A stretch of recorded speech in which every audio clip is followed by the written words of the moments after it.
En Rankia hemos creado un nuevo programa en formato podcast, en el que hablaremos sobre cine y finanzas, titulado Luces, Rankia y Acción.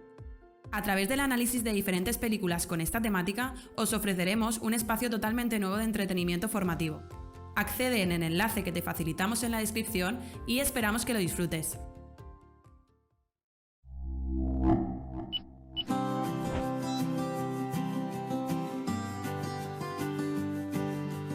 Hola a todos y bienvenidos al consultorio de finanzas personales de Rankia. Como saben, todos los primeros o segundos miércoles de cada mes a las 7 de la tarde nos damos cita para resolver sus dudas sobre finanzas personales e inversión. Como siempre, les saludo, soy Luis Ángel Hernández, el responsable del departamento de bolsa en Rankia.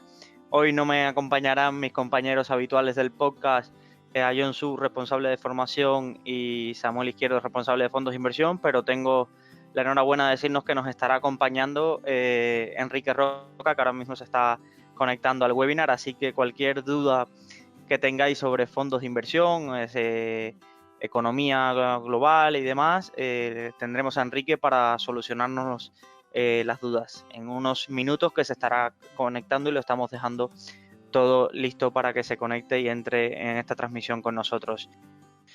Vale, siguiendo la tónica habitual de nuestro consultorio, recuerden que el consultorio se basa en vuestras preguntas.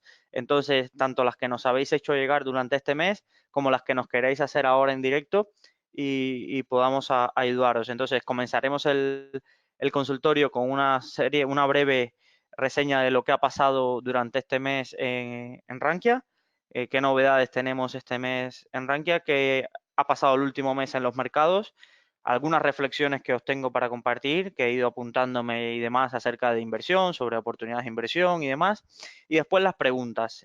Muchos nos han comentado de que hay mucha disparidad en el nivel de formación, que querían algo más básico, pero ya os digo, el consultorio se basa en vuestras preguntas. Si queréis cosas básicas, respondemos desde lo más básico hasta lo más complejo, hasta donde lleguen nuestros conocimientos. Entonces, en este punto, os invitamos a eso, a que os preguntad y no os cortéis en ese sentido a la hora de hacer preguntas y demás. ¿Vale? Entonces, sin más dilación, comenzamos con el consultorio de hoy. Primera sección, novedades que hemos tenido en Rankia durante este último mes. Ha salido la cuarta edición de la revista Buscando Valor. Para los que no los conozcáis, es una revista que sacamos para todos los seguidores del Value Investing en Rankia, y con tesis de inversión tanto de amateurs, es decir, inversores minoristas particulares como nosotros, como de profesionales de la inversión. Hay entrevistas, hay tesis de inversión, hay review de determinados libros. Entonces está muy bien, la pueden descargar en la sección Buscando Valor de Rankia y será muy interesante. La sacamos con carácter trimestral y puede ser muy interesante. Tenemos ya a punto de salir 2 nuevos podcasts, además de este consultorio. Tenemos un podcast de entrevistas a grandes inversores, tanto particulares como profesionales del sector, que será llevado a cabo por nuestro presidente de Rankia, Juan Suk, de la compañía. Entonces, que es muy interesante. He tenido el placer de escuchar alguna preview de algunos avances de los mismos y me parecieron de una utilidad increíble, sobre todo en reflexiones a la hora de invertir.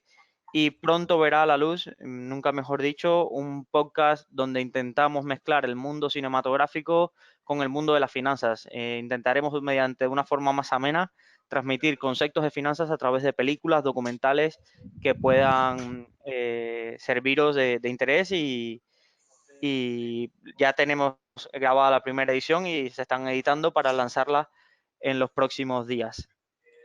Por temas de próximos eventos, sabes que realizamos eventos por toda la geografía de España. Los próximos eventos los tenemos en Málaga, Barcelona, Madrid, y estamos organizando un evento inmobiliario bastante grande en Madrid con los principales activistas personas del sector. Así que ya saben que en junio tendremos más novedades sobre este evento inmobiliario, porque queremos ver y tomarle el pulso al mercado inmobiliario en España y sentirlo desde que los profesionales del sector. Ya sabéis, si nos escucháis desde Málaga, Barcelona y Madrid, entrad en nuestra sesión de eventos, que en los próximos días estaremos por allí con profesionales del sector hablando de inversión, trading, bolsa y mercados. Escucho a Enrique por aquí detrás y otro de los temas que ya nos está acompañando es que quería hablar durante el consultorio de hoy para darnos un acercamiento a lo que pasó este fin de semana, que quizás los que nos escuchen no tengáis mucho seguimiento de los mercados o demás, pero fue la conferencia anual de Berkshire Hathaway y, por supuesto, tenemos ahí a las dos figuras casi centrales del mundo de la inversión y más conocido del value investing, que es Warren Buffett y Charlie Munger. No sé si, Enrique, has tenido posibilidad de visualizarlo completo, leer acerca del evento. ¿Cuáles son tus principales impresiones del mismo? Bien, aún no he leído totalmente ni he visto por completo las presentaciones ni el evento determinado, pero hay dos cosas que, bueno, que últimamente me han chocado bastante. Uno es la querencia un poquitín de Warren Buffett por los ETFs y por la indiciación, lo cual quiere decir que o se conocen muy bien las empresas o hay mercados en los cuales es muy difícil batir al benchmark. Y también otro tema en el cual sigue un poco aprendiendo y reconociendo que uno de sus colaboradores recientemente han comprado una cuestión, han comprado Amazon. A mí lo que me sorprende es por qué no la hayan comprado antes. Entonces, así que me gustaría, si alguien tiene un poquitín algún conocimiento, en base a qué justifica la compra de Amazon a estos niveles y no, digamos, un par de años antes, lo mismo que pasó con Apple. Digamos, eso de que la tecnología es crecimiento y no es valor, pues hay empresas que pasan de ser de crecimiento, y ahí tenemos el caso de Inditex, a hacer acciones de valor. De todas formas, creo que nuestro amigo Pablo Martínez publicó el otro día en Expansión un artículo que tengo que leer sobre, digamos, todas las visitas que ha habido y las reacciones, digamos, de las cartas mensuales que ha hecho. Otra cuestión muy importante, y bueno, y él es un inversor americano con visión mundial que tiene mucha más visión que nosotros, es sus declaraciones del fin de semana diciendo que, bueno, pase lo que pase en China, digamos, él seguirá comprando un poco las mismas empresas que seguía comprando, haya o no acuerdo comercial, más o menos lo insinuaba, haya o no cualquier evento, lo cual quiere decir que si hay unas empresas que tienen barreras de entrada, unas empresas, digamos, a las cuales cada vez venden más, y si su sector vende menos, cada vez tiene más márgenes, elimina la competencia y sus beneficios van en aumento, pues hay determinadas empresas, digamos, a las cuales, digamos, las cuestiones macroeconómicas pues les influyen algo, pero a medio o largo plazo, como revierte todo a la media y prácticamente el mundo sigue creciendo, pues son empresas que cuando las cosas van bien aprovechan para crecer y disparar los beneficios y cuando van mal, como están bien gestionadas y tienen caja neta, lo que hacen es comprar las competidoras y eliminar las competidoras. Lo cual a mí me plantea una tesis muy interesante, es que si el capitalismo tiende al monopolio. Es una tesis marxista que había en la época que yo estudiaba económicas hace 30 o 40 años, cuando se estudiaba marxismo, y es una época es una cuestión muy interesante en el sentido que Paul Suicide decía más o menos que el capitalismo un poco iba a la concentración de empresas. Todo esto deriva también por el sentido de que, bueno, todos sabemos en Estados Unidos no, porque en Estados Unidos las personas se levantan viendo qué pueden hacer por su país y viendo cómo pueden ganar dinero, pero en Europa también todo esto enlaza con el tema del capitalismo, los populismos, los déficits públicos, los intereses siempre bajos y que todos prácticamente queremos ser funcionarios. Pero aparte de todo esto, pues yo supongo que habrá hablado de lo mismo y espero, digamos, que las personas que han ido por parte de Rankia y han estado presentes nos den sus primeras impresiones, que creo que ya hemos publicado algo y que Pablo Martínez también habrá publicado algo. Exacto, te quería comentar eso, que ya ha salido una de las reseñas por la revista Buscando Valor en las 3 ediciones anteriores, los ganadores de la mejor tesis de inversión, es decir, el mejor análisis sobre una compañía fueron premiados y el premio era asistir a la conferencia anual en Omaha. Y ya tenemos la primera reseña en en uno de los blogs de Rankia de uno de los asistentes contando su día a día y cómo fue la experiencia. A mí me sorprendió sobre todo la parte que reconocía de que su calidad como inversor, había una frase que estuve leyendo, con los años estadísticamente había disminuido.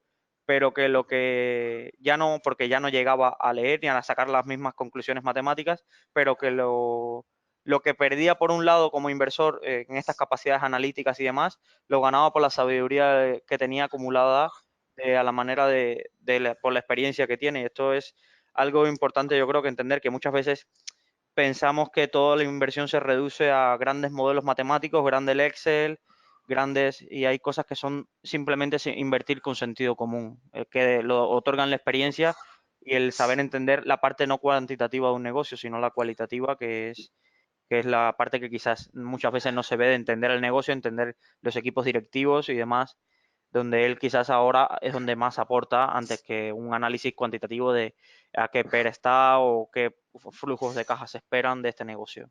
Sí, a mí también lo que me sorprende un poco es que, vamos a ver, lo que hay que ser es una persona muy humilde, hay que ser bastante humilde en el sentido de que el mundo cambia y hay determinadas cuestiones a las cuales una persona, digamos, no llega porque la economía, digamos, las relaciones de producción, los nuevos avances tecnológicos cambian.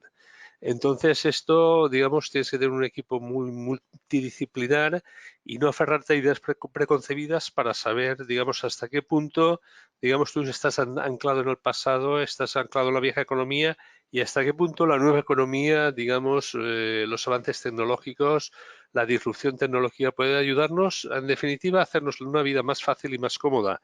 También, digamos, el tema también es tener un buen equipo, saber delegar, tener experiencia y también reconocer que donde no se llega, pues está muy claro que en el mundo de las grandes compañías, en el mundo anglosajón, es muy difícil batir a los índices y por lo tanto tener siempre caja neta para comprar en las caídas y sobre todo tener paciencia. Es decir, tú cuando compras una empresa, un buen equipo, no solo compras un negocio, también compras un equipo de gestión, como decía él en alguna de sus cartas, porque compra un buen negocio que alguna vez algunos tontos les tocará gobernarlos. Pues eso, si compras un buen negocio con barreras de entrada, compras, digamos, con algo de visión de futuro, a unos precios aceptables. Yo creo que cuando una persona cuando un gestor se va haciendo mayor, a lo mejor digamos, un poquitín, se fija menos en las valoraciones, ya no piensa descubrir la gema esa o el dorado y se fija más en comprar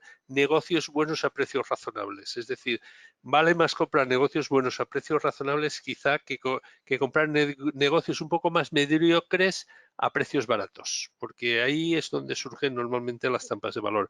Y yo creo que, bueno, pues de hecho, bueno, hay muchos, ha creado escuela y hay muchos fondos de inversión como Acatis u otros que en sus carteras pues compran directamente sus acciones porque, digamos, están cuando compran negocios difíciles de replicar y compran negocios directivos muy buenos, pues, digamos, y con esa humildad que le caracteriza, pues mira, pues si ha decidido ahora comprar Amazon como decidió hace un par de años comprar Apple, pues es que, bueno, pues reconoce que a lo mejor no lo vio en sus inicios y aunque se perdió parte, pues aún ha recogido parte sustancial del futuro. Y también un poquitín, como es americano, decir, bueno, es que, vamos a ver, yo lo tengo muy claro, yo soy americano también, es decir, América y China, al final, para el pato Europa, lo tengo más claro que el agua.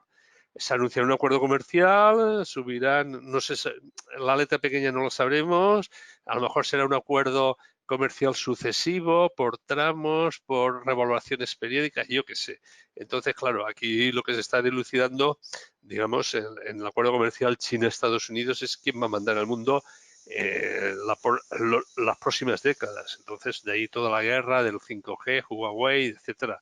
Entonces, por ahí van los tiros un poquitín. Entonces, bien, él está en un bando ganador hasta ahora, que es el bando de Estados Unidos, una visión muy amplia de los negocios, un mundo en el cual se es líder en casi todos los negocios y tiene un espíritu emprendedor que a lo mejor en Europa pues no estamos, por lo menos no es tan favorecido, digamos, el espíritu capitalista, el espíritu emprendedor por parte de los estados como es en Estados Unidos. Entonces a él no le preocupa, digamos, el corto plazo ni la macro, y a lo mejor, entre otras cosas, está porque está en el bando ganador. Más o menos has introducido uno de los temas que íbamos a tratar en el punto siguiente y es la sección que siempre tenemos de qué ha pasado este último mes en los mercados para los que estéis más al día. Y tenemos dos hechos, uno nacional y uno internacional. El primero nacional, tenemos a las elecciones, ha salido un gobierno que parece que va a poder gobernar del PSOE con algunos apoyos. Hicimos en Rankia, nos dedicamos durante la campaña electoral a analizar los programas económicos de cada partido. Viendo el programa ganador económico del PSOE, se ve una apuesta por un aumento de la carga fiscal para sufragar toda la política social que tiene en presupuestos, pero atendiendo a los mercados se los ha tomado con tranquilidad esta parte.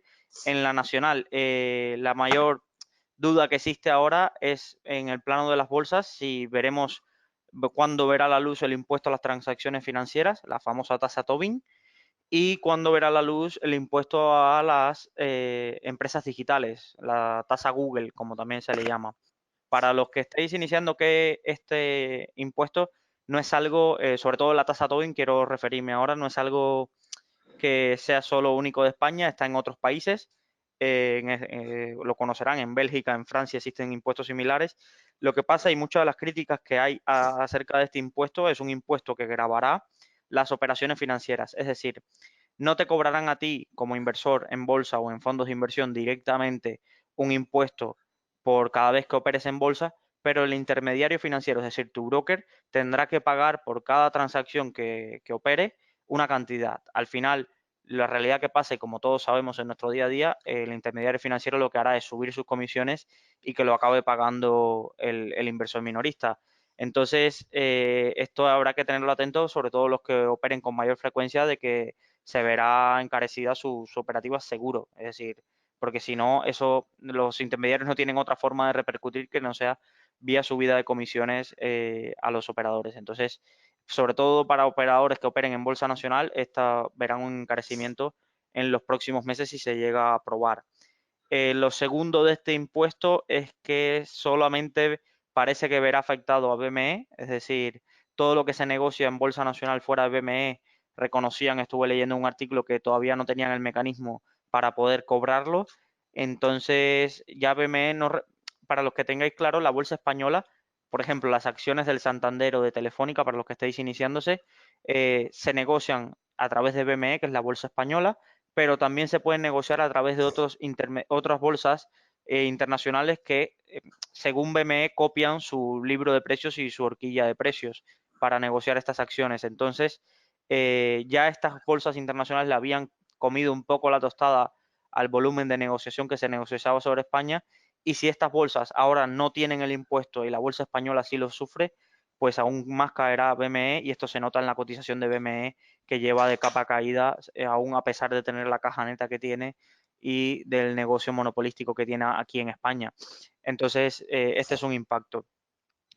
Por el otro lado, y sobre lo que más estabas hablando, Enrique, tenemos este fin de semana, Trump nos deleitó con los mercados cerrados, con varios tweets acerca de los impuestos, la guerra comercial con China y el impuesto a los aranceles que quiere establecer, después de llevar varios meses diciendo de que todo iba bien, pues parece que ha dado carpetazo o está haciendo una prueba de fuerza con eso, y los mercados se han disparado a la baja. Nada más que hay que ver que nuestro selectivo español encadena ya 5 sesiones consecutivas a la baja, y esto son cosas de corto plazo. Para el inversor a largo plazo yo creo que debería obviar un poco estos movimientos. Para el inversor a corto, evidentemente es algo muy a tener en cuenta todo lo que derive de esa negociación comercial. ¿Por qué es tan importante para esta negociación comercial, Enrique, para Estados Unidos y para China, por entender un poco qué se está jugando aquí? Bien, vamos a ver, retomando tu última exposición, vamos a hablar. Bien, en primer lugar, en tema del gobierno, los impuestos, mira, hay una cosa muy clara. Mientras se respete la propiedad privada, mientras se respete el capitalismo, mientras se respete la libre empresa, las elecciones tienen poco incidencia en un país.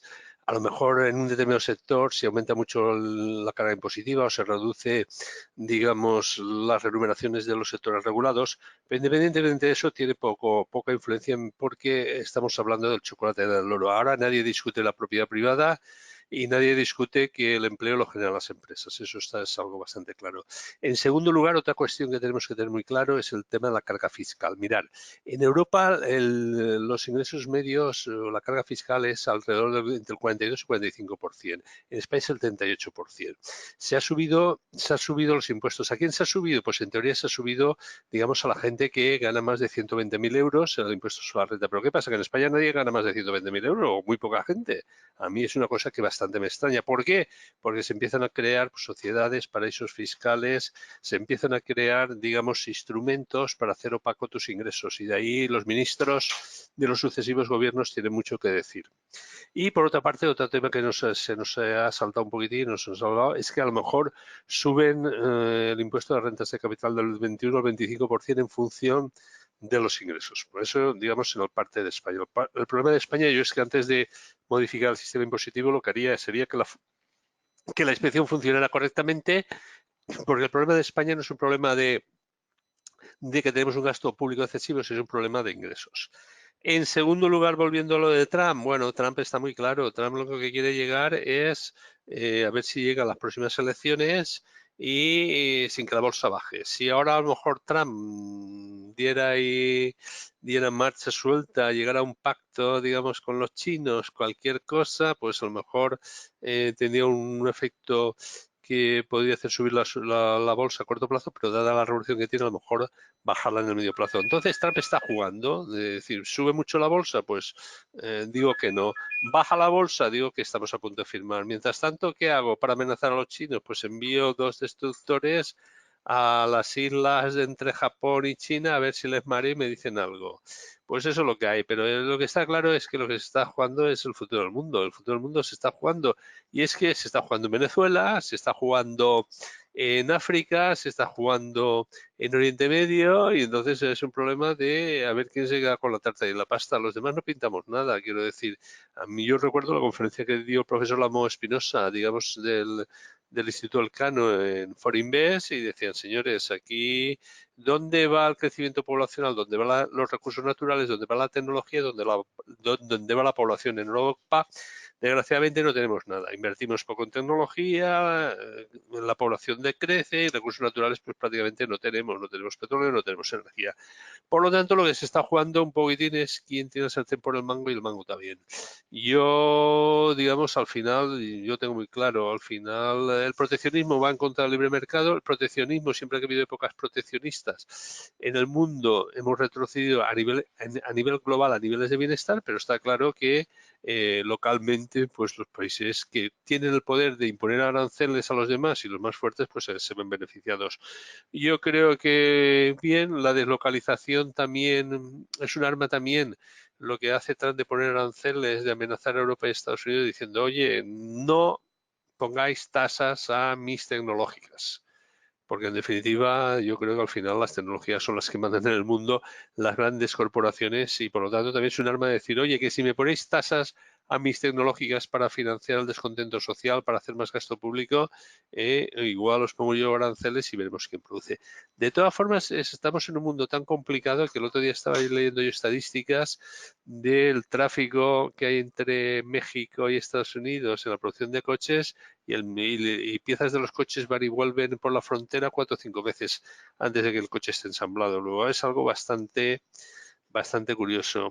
¿Llegaremos a un acuerdo? Sí, llegaremos a un acuerdo o un paripé de acuerdo cuando interese a los dos, porque China tampoco creo yo que se deje vencer, y sobre todo también, digamos, cuando si los mercados bajan estrepitosamente. Entonces se llegará a un acuerdo, y se llegará a un acuerdo que nadie sabrá lo que es, la letra pequeña no lo sabremos, estará semioculto, pero los mercados subirán porque compra con el rumor, vende con la noticia y descontaremos el mejor de los mundos. Un acuerdo que a lo mejor al cabo de 3 meses, 6 meses o un año, pues se rompe o vaya usted a saber qué. Por lo tanto, todo esto son juegos de artificio, y el inversor, como tú decías, a medio y largo plazo, que compre negocios tranquilos, negocios seguros, negocios, digamos, y empresas con caja positiva, bien gobernados, que hagan los beneficios poco a poco, que incrementen la base de clientes, que incrementen los márgenes, que se adapten a los tiempos, bien gobernados, etcétera. Entonces, para eso lo mejor es un fondo. Pero, y el que no, pues ya lo sabe, el índice americano. Estaba leyendo yo aquí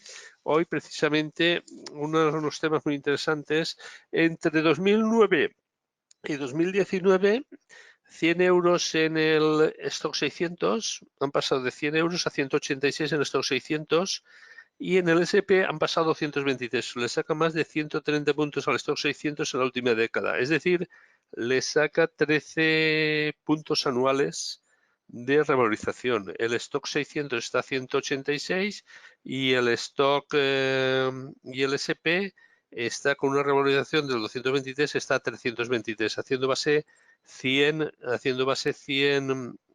2009, de 100 tenemos 186 y de 100 tenemos 323. Bueno, el que diga que la bolsa europea, yo siempre, desde que he nacido, siempre he visto que la marcha europea, en las bolsas europeas están bastante bajas, pero al final lo único que sube, si Estados Unidos tose, nosotros estornudamos. Por lo tanto, es eso. Y como cosa curiosa, tú has hablado antes de bolsas y mercados. Pues bien, únicamente decirte que Deus Box está en máximos históricos de 2018, que los ha batido y que tiene una figura impecable. Yo supongo que habrá algún tema también de consolidación de los mercados, puesto que, digamos, estamos en un sector donde las gestoras, todo el sector financiero, está abocado a una concentración. El mercado europeo está más barato con un PER de 14 frente a los 17 de Estados Unidos. También el ROE del S&P siempre estaba entre un 12 y un 16%, mientras que el Stoxx 600 ha estado entre un 7 y un 11%. Por lo tanto, vean ustedes lo que quieren. Y después también tengo muy en cuenta que las grandes empresas tecnológicas están en Estados Unidos y que últimamente en la bolsa han subido pocas empresas en un alto porcentaje. Por lo tanto, ha subido sobre todo el sector de consumo, el sector de salud y el sector tecnológico. Perfecto, Enrique, gracias por la explicación. Vamos a ir introduciendo temas con algunas de las preguntas. Tenemos un que nos comenta que está preocupado por el nivel de deuda pública de la economía española y el posible aumento de la misma, cómo puede impactar en la economía española. Y esto lo voy a ligar con un tema que está muy presente ahora en los mercados y sobre el que estuve estudiando un poco el fin de semana, que es acerca de la capacidad de imprimir dinero y la teoría económica moderna, se llama así, en Estados Unidos se conoce por sus siglas en inglés.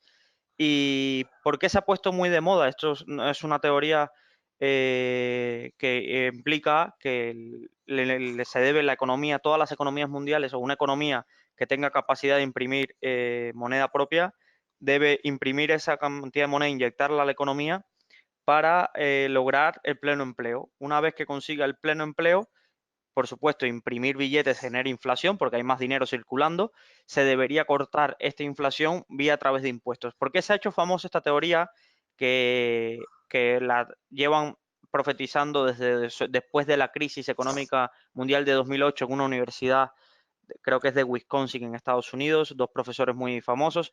¿Por qué? Porque uno de estos profesores fue asesor de la campaña de Bernie Sanders. Bernie Sanders fue el candidato demócrata a las primarias que luchó contra Hillary Clinton en 2016. Bernie Sanders perdió esa candidatura primaria, pero sus ideas calaron sobre todo en una base joven electoral estadounidense, y la figura ahora representante de esta joven juventud demócrata y demás por excelencia es la congresista puertorriqueña de origen hispano, Alessandra Ocasio. Para los que no habéis escuchado, quizás en Twitter la veáis como algunos inversores se refieren a ella como AOC. Es una, si tenéis Netflix, acaban de sacar un documental sobre cómo llegó a ser congresista en Estados Unidos con 28 años y siendo una camarera hace 2 años del Bronx, y cómo se enfrentó a una de las vacas sagradas del Partido Demócrata y le ganó en su distrito. Pero tiene ideas súper extravagantes en temas económicos. Por culpa de ella y de su voto, Amazon no llevó su centro logístico a Queens, que representaba más de 25.000 empleos. Y es una fiel defensora de esta teoría económica moderna que dice que la Reserva Federal Americana debería estar imprimiendo billetes para aumentar la deuda pública para lograr el pleno empleo, que por cierto Estados Unidos se encuentra en datos de empleo del 3,6, los mejores desde 1969. Es decir, solo el 3,6% de la población está en paro.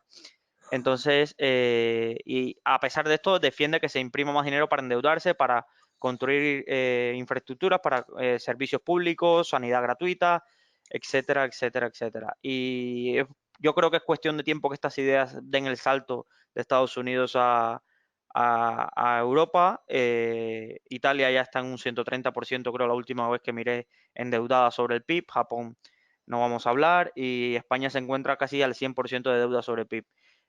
Para un inversor que está empezando, ¿qué peligros tiene un endeudamiento de una economía a estos niveles? Y sobre todo, España no tiene capacidad de imprimir dinero desde que se integró en el euro, pero pensemos en un banco central imprimiendo dinero más aún del que ha impreso durante estos últimos años. Bien, yo no sé mucho, pero esto me da a mí, esto me recuerda a mí las deudas perpetuas. Cuando yo era joven había un papel del Estado en el cual, digamos, hacían el rollover, lo mismo que se hace el rollover de futuros al rollover de la deuda, en el sentido de que la deuda nunca se pagaba, nunca se amortizaba, nunca se redimía, como decían los clásicos, y lo único que se hacía, digamos, era pagar los intereses. Esto me recuerda a mí a los alemanes que vinieron a España en la época de Carlos I, los Fugger, y al final se hicieron con todo el país.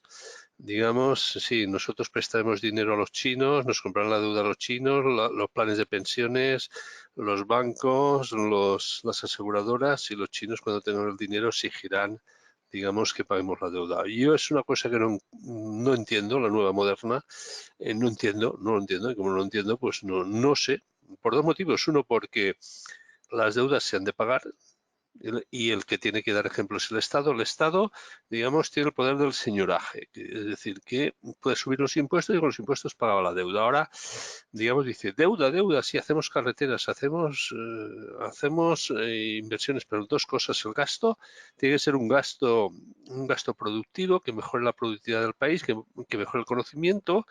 Pero gastar por gastar, pues a mí, pues eso, pues después te encuentras lo que ha pasado en la zona de Valencia, lo que ha pasado en las grandes obras faraónicas de la Expo de Sevilla, lo que ha pasado en muchos sitios, que se gasta el dinero y para qué.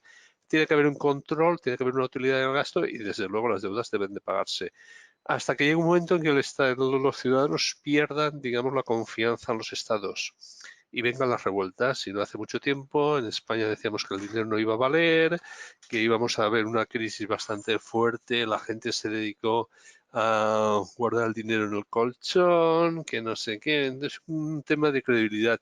Y hay otro tema que me preocupa también, y es que por mucho que inundemos el mercado de dinero, por mucho dinero, hay estudios que nos dicen que todos los quantitative easing no funcionan muy bien, pero para añadir una unidad más de producción, cuando el quantitative easing lleva que la probabilidad marginal del quantitative easing disminuye. Es decir, no es lo mismo hacer un quantitative easing muy selectivo, muy concreto, muy temporal, muy medido, que fabricar billetes, porque eso es el gasto por el gasto, eso es ir contra, digamos, lo que pensaban los clásicos españoles, los teólogos españoles, bueno, predecesores de la escuela austríaca. Y a mí eso de gastar por gastar, no pagar, viva la Virgen, todo bueno, bonito y barato, pues después vienen las crisis y después vienen los tulipanes, porque si cogemos el dinero y lo gastamos todo y hay un dinero ilimitado, pues eso no tiene. Entonces, para mí es una de las cosas que no entiendo la nueva moderna teoría. Digamos, al final las cosas se deben de pagar, y si no, bueno, pues seguramente mientras tengan los tanques, pues no sé, al final habrá una expropiación cuando la deuda pública sea muy abultada, o habrá alguna quita o alguna espera o algo, pero las deudas evidentemente en algún problema. Lo que pasa es que el problema es tan grande que, bueno, que tendría que empezar también por aquellos países que están endeudados, y endeudado está todo el mundo prácticamente, menos algunos países emergentes, empezando por Estados Unidos. Francia va a tener más déficit que en España, hoy nos han dado la lata con España, pues Francia, digamos, por todo el tema de Macron y los chalecos amarillos, se ha incrementado el gasto público, las ayudas públicas, y es que, claro, la gente no es tonta, y Internet ahora es la revolución social, digamos, son los nuevos sindicalistas. ¿Por qué? Porque tú tienes acceso, digamos, a todo lo que está ocurriendo en el mundo, a los grandes despilfarros, a los grandes dispensios, a que los ricos normalmente en muchas ocasiones los ricos, algunos, no todos, y los no ricos también, evidentemente, y determinada gente pues puede ocultar sus ingresos, que paga el dinero el que solo cobra un salario, paga impuestos que cobra un salario. Entonces, de ahí todos los populismos que vienen, populismos de derechas y populismos de izquierdas, que únicamente lo que están explicando es un descontento. A la hora de las inversiones da lo mismo, quiero decir, como no sabemos cuándo vendrá, si viene, y no siempre sucede lo peor, la próxima crisis, lo único que te puedo decir es que hay que tener a lo mejor bienes raíces, que es algo que, digamos, es tangible, algo que puedes tocar, o empresas bien gestionadas antes que el papel fiduciario, que el dinero por sí no tiene valor.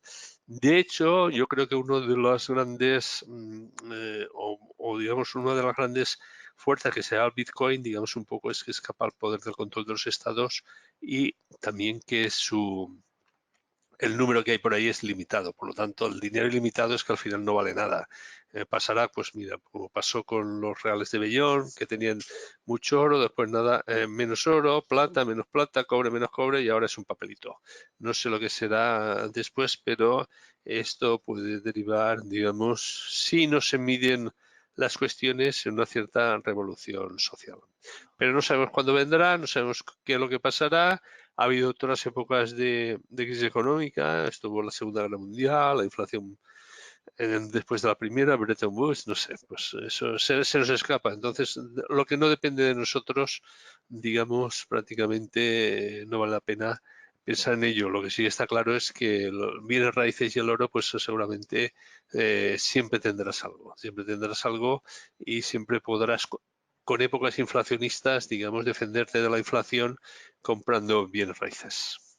Perfecto, Enrique, gracias por tu respuesta. Vamos a dar introducción a otra pregunta que me parece bastante interesante y es acerca de, te la formulo tal cual, y doy mi visión y después creo que tú aquí podrás aportar más que yo en este sentido por tu experiencia en los mercados.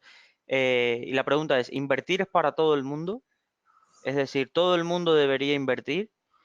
Y aquí viene mi reflexión, y porque lo vivo en mis carnes propias, porque intento con mi pareja invertir y veo el estrés que le genera a ella, una persona que no conoce de mercados financieros en su día a día, tiene las nociones básicas, estudió en ingeniería y demás, pero de mercados financieros no conoce, y la veo en su estrés de mirar todos los días la cuenta y me lo pregunto a mí mismo, ¿está preparada todo el mundo para invertir? Pues yo creo que para mí, es decir, invertir no es para todo el mundo. Ahora, ¿por qué hay que invertir? Primero que todo, porque hay que invertir porque el dinero en nuestros bancos ya no da nada de dinero y sigue habiendo una inflación subyacente, lo vemos. Es decir, si vas a reponer gasolina, ya no ves que está a 1,0 poco, ya está a 1,30, 1,40 y no te vayas a nuestros países vecinos que está mucho más arriba por tema de impuestos. Si vas a alquilar y ahí vives en las grandes ciudades, ves que no encuentras nada y que cada mes que miras Idealista o Fotocasa, está más caro el alquiler. Si ves los pisos, cada vez son más caros. El precio de la vida, excepto en algunas cosas, cada vez, y si vamos a años, cada vez más caro. Ya no nos vayamos a 15, 20 años atrás, que el cambio ha sido más drástico, sobre todo después de la entrada en el euro y demás. Entonces, tener el dinero debajo del colchón es perder poder adquisitivo. Ahora, ¿cómo enfrentarnos a esa pérdida de poder adquisitivo para un inversor o para alguien que simplemente logra ahorrar luego de hacer todos sus gastos, o antes unos 200, 300 euros, no sabe nada de inversión y no tiene tiempo para invertir? ¿Es saludable que esta persona invierta en los mercados financieros? ¿Es saludable? Para mí, si va a suponer un estrés muy grande, pues no lo sé. Es decir, me parece que es un dilema bastante grande. Sobre todo, voy a hacer un símil un poco duro, porque la inflación voy a compararla como esa relación que va mal, pero uno cierra los ojos y no lo ve y dice, pues todo esto va bien. ¿Vale? Entonces la inflación es ojos que no ven, corazón que no siente. Pues directamente no ves ese número rojo en tu cuenta de -20, -30, que es a lo que los inversores, sobre todo los que se acercan, más asusta por primera vez a los mercados cuando invierten, y generalmente siempre pasa la ley de Murphy, que justo cuando invierten les toca un diciembre como el de 2018, que de pronto todo se desploma un -20 y se ponen nerviosos y esto no es para mí, ya le he cagado, es decir, y le genera una tensión que indudablemente muchas de las cosas que han invertido, si hubieran esperado 3 meses más, ya estarían en positivo, ¿vale? Entonces, en ese sentido, también me planteo qué alternativa tiene esta persona, es decir, encomendarse a un asesor financiero. Quizás sería lo más sensato y lo más lógico. El tema es que quizás hay un poco conocimiento acerca de los asesores financieros que podéis tener cerca de vuestra ciudad, alguien con quien confiar, alguien con quien ir a hablar y contarle que te haga un estudio de tu perfil inversor y demás. Y también quizás para algunos las cantidades que logran ahorrar, pagar el coste de un asesor financiero le es complicado. En este punto, es decir, yo creo que sobre todo ahí dar un paso porque las personas que se acerquen le dediquen 5 minutos al día, aunque sea formación, a entender lo básico de finanzas y después ponerle sentido común. Hay muchas cosas que son de sentido común. No hay que ir muy lejos para saber que Nestlé o los productos que consumimos más básicos son empresas por lo menos de calidad porque te ofrecen un servicio de calidad. Otra cosa ya si las compramos a mejor o peor precio, pero son cosas invertir con sentido común, lo que estabas hablando antes, Enrique. Tú que con tu experiencia, Enrique, supongo que te habrán hecho esta pregunta por toda la geografía nacional. ¿Invertir es para todo el mundo? Bien, invertir es para todo el mundo que pueda ahorrar y vivir suficientemente bien. Vamos a ver, ¿el ahorro qué es? Un diferimiento del consumo a cambio de una recompensa que puede ser, digamos, los beneficios que obtiene. Yo te diría dos cuestiones. Uno, hay que empezar poco a poco con pocas cantidades y hay que empezar por aquello en lo cual uno trabaja o conoce mejor.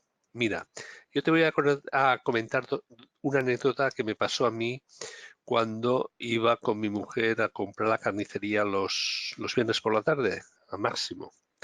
Y me decía, mire, yo tengo un dinero ahorrado, me gustaría invertir y tal. Y yo le dije, usted, digo, la rentabilidad media de la bolsa normalmente suele ser un 8% a largo plazo. ¿Usted cuánto gana neto, netísimo en su negocio? Dice, yo aproximadamente un 12%. Digo, pues lo tiene muy claro. ¿Tiene competencia? ¿Tiene alguna barrera que le impida que su negocio pueda seguir mejorando, creciendo y obtener un beneficio del 12% en los próximos años? Dice, no, digo, pues invierta en su negocio. Esto también me pasó a mí con una empresa de... Yo tenía una compañera que era licenciada, amiga mía, que trabajaba en una empresa de transporte marítimo, creo que es una suiza, que es Nukel. Entonces, esta empresa cotiza en la bolsa de Francia, en la bolsa suiza, y me dijo, ¿dónde invierto? Y digo, bueno, pues en aquello que tú tengas más información que la media del mercado. Digo, si tu empresa cotiza en bolsa, ¿cómo va tu empresa? Dice, va bien, este año estamos incrementando los fletes, los beneficios un 25%. Digo, pues más claro agua. A Felipe II y al caballo de Espartero no se lo ponían bien fácil. Eso, invertir por algo que se conoce. Vale. ¿Qué puede pasar? Y invertir diversificando y empezando poco a poco. ¿Yo qué te haría? Yo sí que recomendaría algún robot advisor de pocos costes, que tuviera bonos, que tuviera algo de bolsa, invertir en una cartera bien diversificada a nivel mundial, no fijándote en empresas, no viendo la cotización, sino que en función de lo que conocemos de la economía mundial, unas carteras que se fueran equiponderando y después invertir todos los meses la misma cantidad de dinero. Empezando poco a poco, invirtiendo todos los meses la misma cantidad de dinero y estando relativamente bien gestionados, yo creo que puedes hacer y rebalanceando las carteras de forma o bien automáticamente o bien tú, particularmente cuando un activo y haciendo aportaciones extraordinarias, cuando un activo baja más de un 20 o un 25%, pues yo creo que puedes obtener una aceptable rentabilidad. Con un objetivo muy claro, y el objetivo tiene que ser batir la inflación. Ese es el primer objetivo. Si ya bater la inflación, ya el segundo objetivo ya nos lo plantearemos más adelante. Invertir poco a poco, cartera diversificada, pequeños costes y que tu pareja o bien conozca la empresa donde invierte porque ella trabaja en ello. No sé si tu mujer es informática, hay muchas empresas de informática.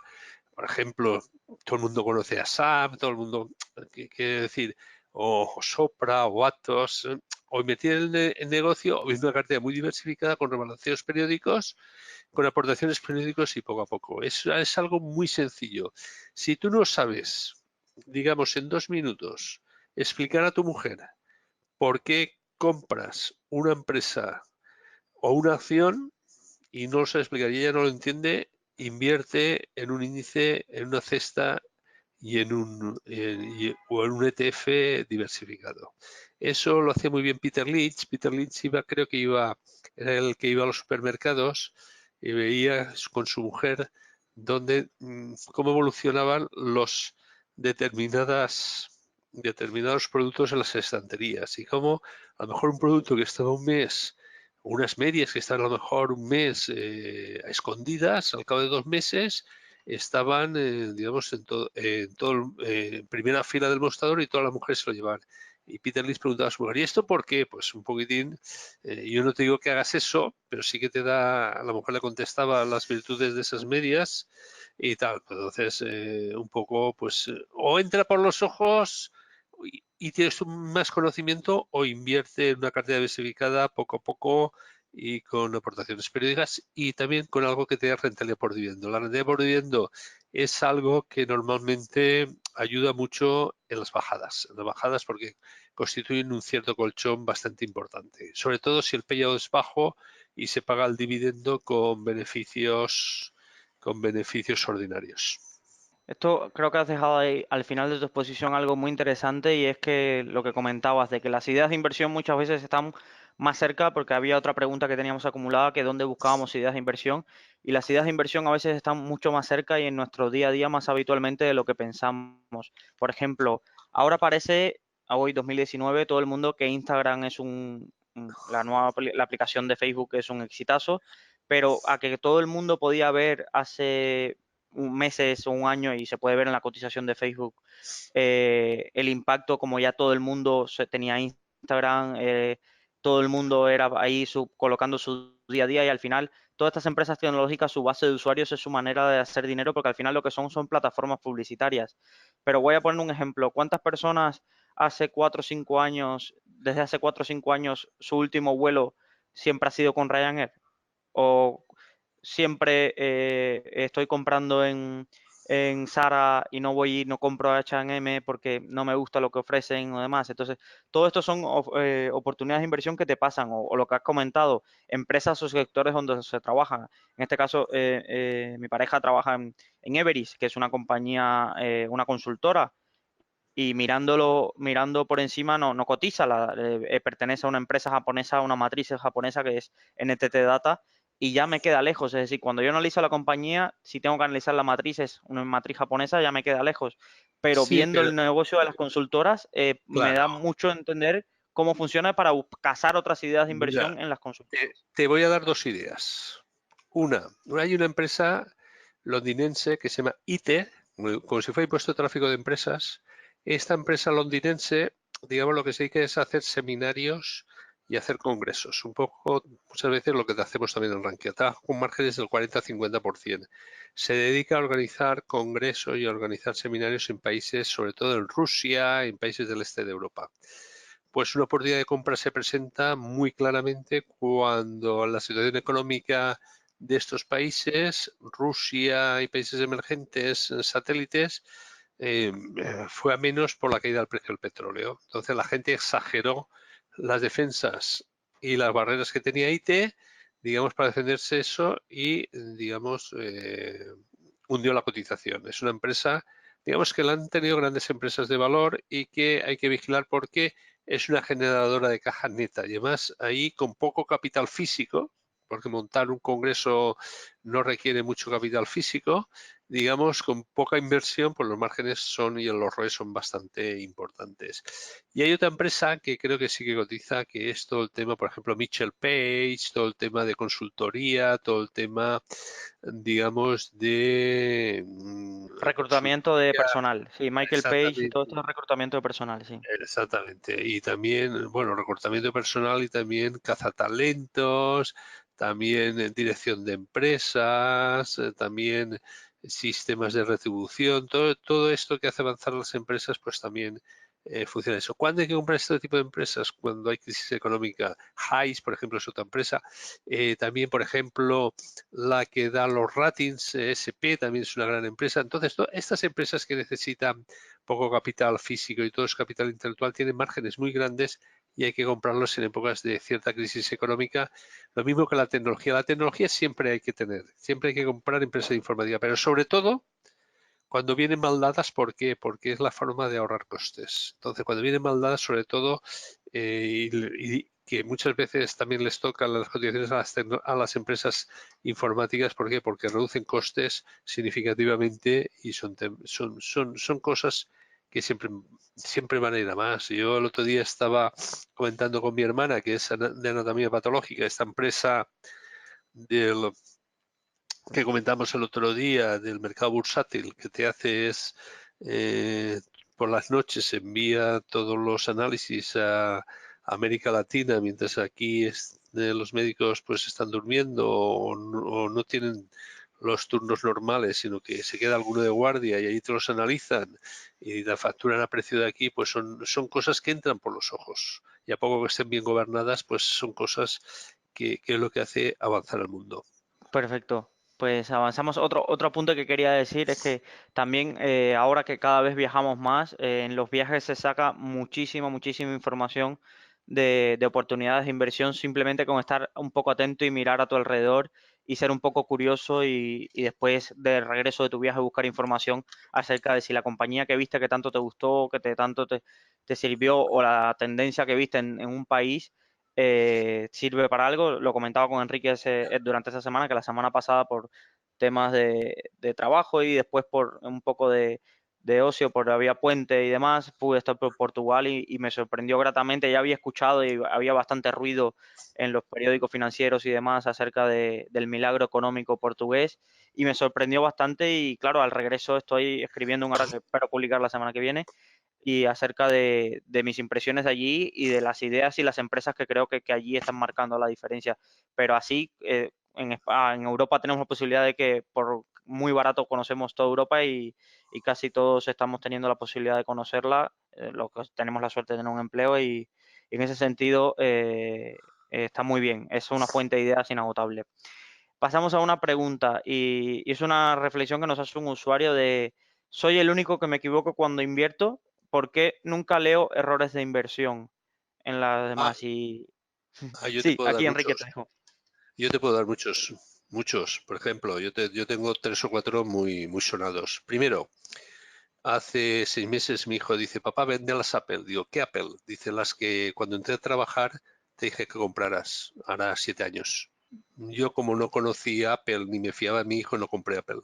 Error de inversión total. Quiero decir, si mi hijo es informático, trabaja en informático, debía haber confiado más en él y haber comprado Apple a precios, yo creo que eran menos de la mitad de lo que estaban hoy. Entonces, un error. Segundo error, Zara. Yo estuve en Londres cuando tenía 35 años, por esa época, y todo el mundo lo veía yo con bolsas de Zara. Pues ¿por qué? No compré Inditex porque pensaba que siempre estaba caro, pero claro, no vi el plan de expansión de Inditex y esperando que cayera nunca que cayera, porque cotizaba caro, pero caro en términos de PER, pero en términos de PEG, que es precio por unidad de crecimiento, no. Y otro error también, pues muy sencillo, este fue muy sonado. A mí, desde el año 2000, no, desde el año 98, mi mujer me dijo, Enrique, compramos piso o reformamos la casa. Y yo me leía todos los informes, situación inmobiliaria, informes de todos los bancos nacionales, pensaba que los pisos estaban caros.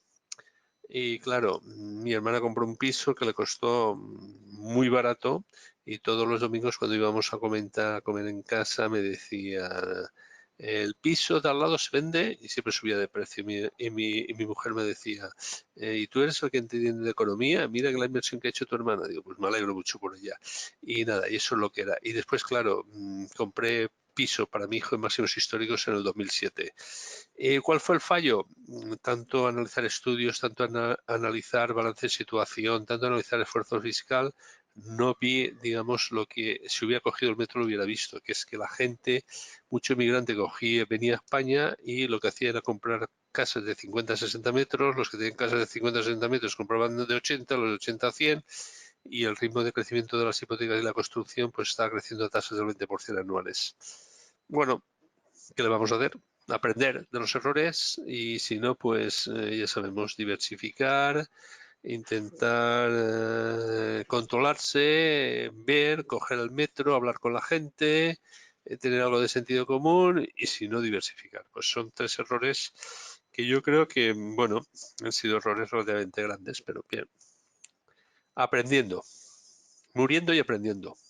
En este sentido, al usuario que nos pregunta y que nos hace la reflexión, sí, cada vez está de moda menos compartir los errores. La gente, sobre todo los que en el mundo tuitero y demás, siempre te comparten y el mundo de los grandes fondos siempre te hacen grandes alaridos cuando una empresa le sale bien y salen por la puerta de atrás muchas veces de las posiciones que no les gustan o que no quieren comentar. Es decir, siempre dice que todo el mundo tenemos un cadáver en la nevera, pues, o en el baúl, pues sí, y pasa. Y hace poco creamos un hilo en Rankia acerca de los errores de inversión y para que no te sientas solo, a día de hoy, en 2 semanas, tenemos más de 70 experiencias de usuarios que nos cuentan sus pérdidas y demás. Y en el foro de bolsa es significativo de 70 personas que te cuentan su... Y aunque hay muchas que se repiten, es decir, viendo ahí, pues Popular y Día han hecho mucho daño a las carteras españolas, porque casi de las 70 personas, casi Popular, Día y Abengoa, casi diría que un 30-40%, una de las experiencias que más traumáticas son Bueno, esas tres. bueno, Entiendo también porque se fueron casi a cero, es decir, casi es pérdida del 100% bueno, de la inversión. yo lo que creo también es porque no le enranquea, porque yo me acuerdo que Sorrak hizo un par de, no sé, de Abengoa seguro, y no sé del Popular también, un par de artículos muy trabajados y muy currados sobre ambas empresas. Entonces, bueno, pues sabía lo que era. De todas formas, la banca ya se sabe que el negocio bancario es un negocio hiperapalancado. Como decía un amigo mío y gran gestor, esto es como un hedge funds que ganas el dinero poco a poco y de repente cuando se incrementa la morosidad y se cambia el ciclo, lo pierdes todo en unos meses. Y claro, con apalancamientos tan grandes, con márgenes tan pequeños y con cambio de ciclo económico, la banca es un sector, digamos, normalmente a evitar. En este sentido, sí tienes toda la razón. Cada vez que leo a cada rato el blog de Solrak, me recuerda ver sus tres grandes, para los que no os conozcáis, Solrak es uno de los usuarios más destacados y más antiguos que tiene Rankia, tres grandes anuncios acerca de que premoniciones con hechos de por qué iban mal las cosas de Abengoa, Día y Gowex. En este sentido, pues ahí alertó bastante de cómo iban a suceder, cómo iba a suceder de la situación o que lo olía mal y demás, toda esa situación. Nada, pasamos a una pregunta que va más enfocada a tu experiencia, Enrique, y nos preguntan, estoy empezando, quiero dedicarme a invertir de forma pasiva, ¿qué es mejor, ETFs o fondos índices para invertir en países o sector global? Dos cosas. En primer lugar, tienes que tener en cuenta la fiscalidad. Los ETFs tienen fiscalidad de acciones. Los fondos índices son fondos de inversión que lo puedes cambiar a un fondo monetario cuando quieras, cuando pienses que has ganado demasiado. Yo invertiría, en principio, empezaría a invertir cantidades regulares a través de fondos índices. Puedes invertir en un fondo índice mundial o puedes invertir en Estados Unidos. Quiero decir, también, o puedes invertir en un ETF de Vanguard o alguno con mínimas comisiones, o puedes también delegar la inversión en algún robo-advisor tipo Indexa o alguno de estos. Yo es algo que, bueno, lo puedes hacer y lo únicamente es la diferente fiscalidad. Yo, si no le vas a dedicar mucho tiempo, como yo no le dedico mucho tiempo a la medicina, voy al médico y me fío de él. Si no le dedica mucho tiempo, digamos, a la inversión, dedícate, búscate un buen asesor o busca un buen fondo índice y ya está. Coincido aquí plenamente contigo en el tema de que para empezar y sobre todo la gente que empieza con poco capital y que lo que logra ahorrar lo va a invertir, los ETFs no tienen una fiscalidad y encima los brokers españoles cobran bastante caro el tema de compra-venta de ETFs, esa comisión puede hacer bastante daño, que aunque la comisión de gestión del ETF sea bastante reducida en comparación, un poco más reducida que con los fondos índices, esa comisión de compra-venta puede representar mucho, sobre todo para el que quiera hacer una estrategia de compras periódicas. Ahí para empezar a un fondo índice, una vez que la capacidad de ahorro o una persona que empieza con una capacidad de ahorro más alta, los ETFs por su composición, por su comisión de gestión tan baja y cada vez más aún baja, y había hasta un artículo de ETFs que te pagaban por invertir ya. Puede ser interesante en una cartera sobre una parte de la cartera. Ahí coincido contigo plenamente. Y sobre todo esa parte, me preguntaba un amigo, incluso de Estados Unidos, hace que, ¿cómo quiero empezar a invertir? ¿Cómo lo hago? Y la primera pregunta que le hice fue, ¿cuánto tiempo le quieres dedicar? Y es una de las preguntas más sabias que creo que se me ha ocurrido hacerle a alguien cuando me ha hecho esta pregunta. Y me dijo, yo es que no tengo tiempo para esto. Y le digo, pues delega.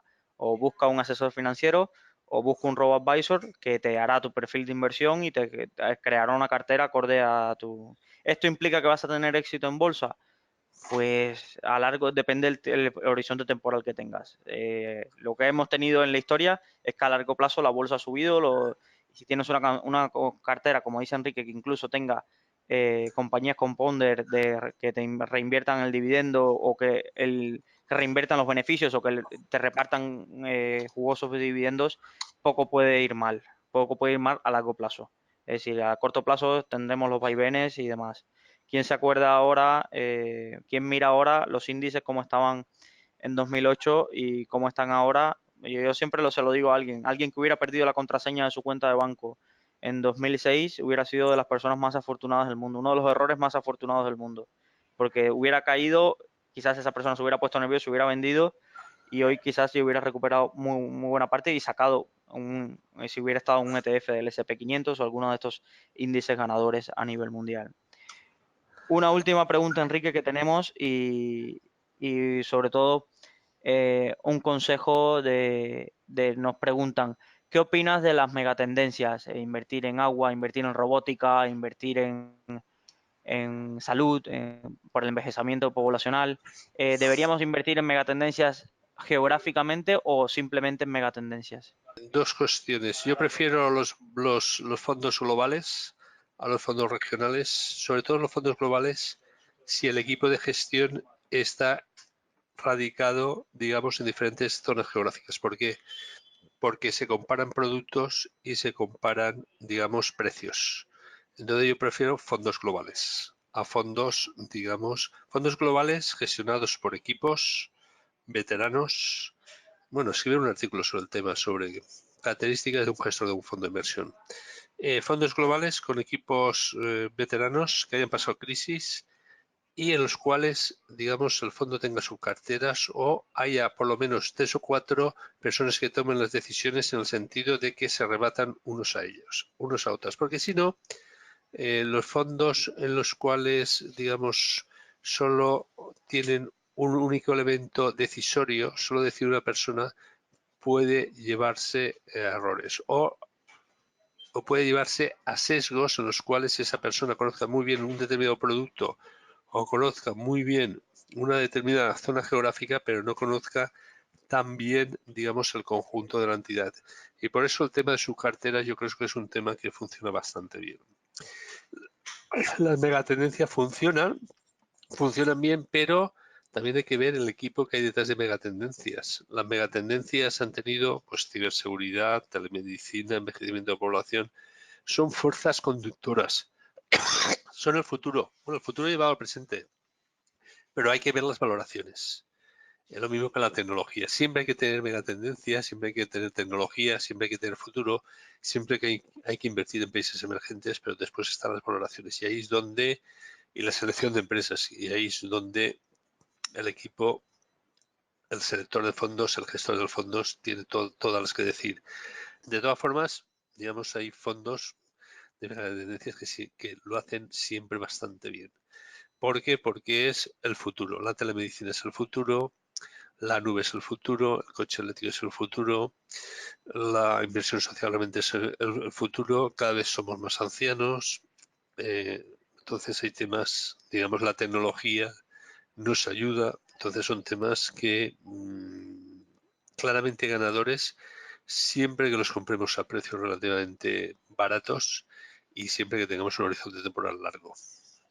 Pero, digamos, hay que conocer muy bien el equipo de selección y no por ser una mega tendencia hay que comprar una empresa que se dedique a digamos, se dedica al futuro. Por ejemplo, ayer Amplifon. Amplifon es una empresa que se dedica, digamos, a todo lo que es aparatos de otorrino para el oído. Cada vez oímos peor, cada vez el ruido nos hace más vulnerables, cada vez nos hacemos sordos antes, cada vez vivimos más. Ayer subió el 9% porque compró GAES, la empresa española, y bueno, le ha dado unos mejores resultados de los que tenía previsto. Pues bueno, Amplifon, ¿se puede decir que Amplifon es una mega tendencia? Sí. ¿Por qué? Porque cada vez nos hacemos sordos antes y cada vez oímos peor. Y cada vez vivimos más, pues sí. Bien, es una mega tendencia. Perfecto, Enrique, gracias por tu respuesta. Y con esta pregunta llegamos al final de nuestro consultorio mensual. Un placer a los que nos habéis acompañado durante que nos estaréis escuchando en la grabación del podcast durante vuestro camino al trabajo, en vuestra casa o durante el trabajo. Agradecemos vuestra presencia, os invitamos al próximo mes otra edición del consultorio. Si estáis escuchando este podcast en alguna de las plataformas y veis que tratamos algún tema o alguna cosa que no entendáis o que estáis acercando por primera vez y hay un término de los que hablamos que no entendemos, dejadlo en los comentarios y nuestro equipo se encargará o un artículo del que hablamos y no lo encontráis, le pasaremos el enlace al artículo y os le explicaremos el concepto que para eso estamos. Simplemente gracias, Enrique, nuevamente y gracias a todos y hasta una próxima edición. Hasta la próxima.